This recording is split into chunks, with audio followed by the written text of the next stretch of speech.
Thank you. Everything that was surrounding the game, how professional the performance was that? Top performance from everyone involved. Really good. Like the game, it's a difficult game. You play against an opponent. Obviously, it's going for counter-attacks, which is absolutely fine. 4-5-1.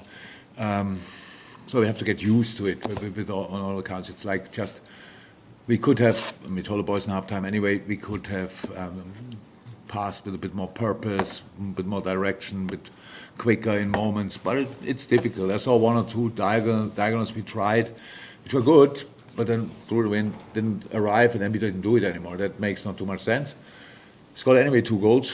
Wonderful. Conceded a set-piece goal, which was well executed. We could have done better in that situation for sure. But anyhow, and then saying that it's clear when you're as dominant as we are, it's clear that if you keep being dominant, and improve in some departments, you will create more chances. What was it? Was Diogo's the 3rd goal, right? This wonderful half volley, that was the direction you needed. It was a difficult ball for the defender to defend, I would say. And then we could score there. Yeah. And then another screamer from Norwich, and we could finish the game off all good. Could bring the boys back, could give them minutes, which is very helpful. The kids showed up, were involved in 4 or 5 goals. That's great. So actually, nothing really to complain. Can I ask how it was from a personal point of view as well, emotionally? What was it like? Yeah, it is, but my job is to. I have okay. It's not always easy, but I have to put myself together and don't get. But I received all the messages the people send. I'm not made of wood, and so I get all these. I said not too long ago, don't sing the song during the game. People obviously stopped already listening to me. That's good. But it's fine. We won the game. We scored after that. So superstitious, if ever, is done as well. A reason for being superstitious in that case, and it was great. And it's the first game after that, and I'm not here to tell the people what they have to do. It's just we play on Wednesday again, and if we then could ignore for 95 or 100 minutes that the manager's leaving at the end of the season, and just do everything to make it as uncomfortable for Chelsea as possible, that would be great. And I know the people know that as well, and so I don't have to say it, but it was a wonderful afternoon in all parts of it.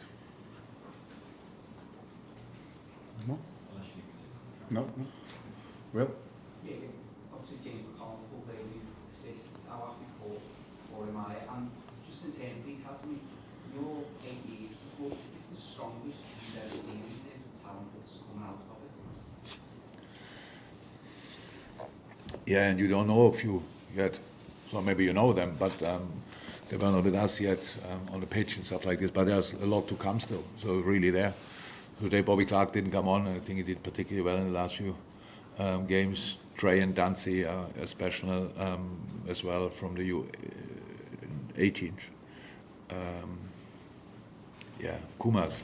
There are a lot of really good players coming up still. So yeah, that's academy is a good moment, I would say, producing wise, and it's wonderful. James is probably would consider himself rather as an 8, but a midfielder probably should do if you don't play your whole life on a 6. But he's a smart footballer.